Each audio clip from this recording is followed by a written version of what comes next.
নমস্কার, কলকাতা টিভি ডিজিটালে আপনাদের সকলকে স্বাগত।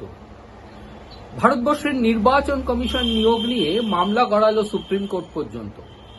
নির্বাচন কমিশন নিয়োগে নিরপেক্ষতা নিয়ে প্রশ্ন তুললেন সুপ্রিম কোর্ট।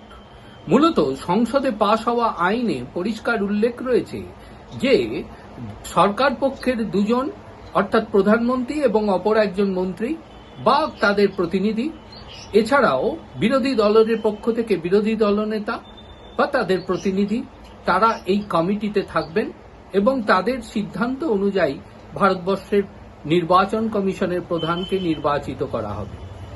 পূর্বের নিয়ম অনুযায়ী ভারতবর্ষের প্রধান বিচারপতি, প্রধানমন্ত্রী এবং বিরোধী দলনেতার এই কমিটির মধ্য দিয়েই ভারতবর্ষের নির্বাচন কমিশনকে নিয়োগ করা হতো।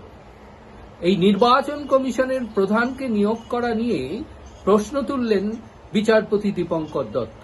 বিচারপতি দীপঙ্কর দত্তের বেঞ্চ প্রশ্ন তুলে জানালেন যে এতে সরকার পক্ষের দুজন যদি এই কমিটিতে উপস্থিত থাকে এবং বিরোধী পক্ষ থেকে একজন উপস্থিত থাকে, তাহলে সংখ্যাগরিষ্ঠতার ভিত্তিতে নিরপেক্ষতা কি করে বজায় রাখা যায়। তার কারণ, বিরোধী পক্ষের যে বক্তব্য, সেই বক্তব্য কখনোই সেখানে প্রাধান্য পাবে না। সেখানে প্রধান বিচারপতির উপস্থিতিটি যথেষ্ট গুরুত্বপূর্ণ ছিল বলেই আদালতের মন্তব্য। তার মন্তব্য যে প্রধান বিচারপতি এবং প্রধানমন্ত্রী এবং বিরোধী দলনেতা, এই তিনজনের কমিটিকে নিয়ে গঠিত কমিটি মাধ্যমেই কিন্তু নিরপেক্ষতা বজায় রাখা যেত। যদিও ভারতবর্ষের সলিসিটর জেনারেল তুষার মেহতা তিনি দাবি করেছেন যে সংসদে পাশ হওয়া আইন কখনোই প্রশ্নের মুখে ফেলতে পারে না আদালত।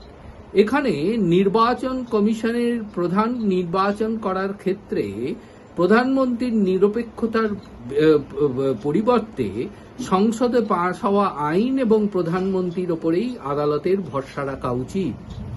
এখানে প্রধান বিচারপতিকে বাদ দিয়ে কমিটি বড় কথা নয়, সংসদে পাশ হওয়া আইনকেই প্রাধান্য দিতে হবে, এমনটাই মন্তব্য সলিসিটর জেনারেল তুষার মেহতার। যদিও বিচারপতি দীপঙ্কর দত্তের বেঞ্চ এই মামলার শুনানি শেষ করেছেন, রায়দান স্থগিত রেখেছেন।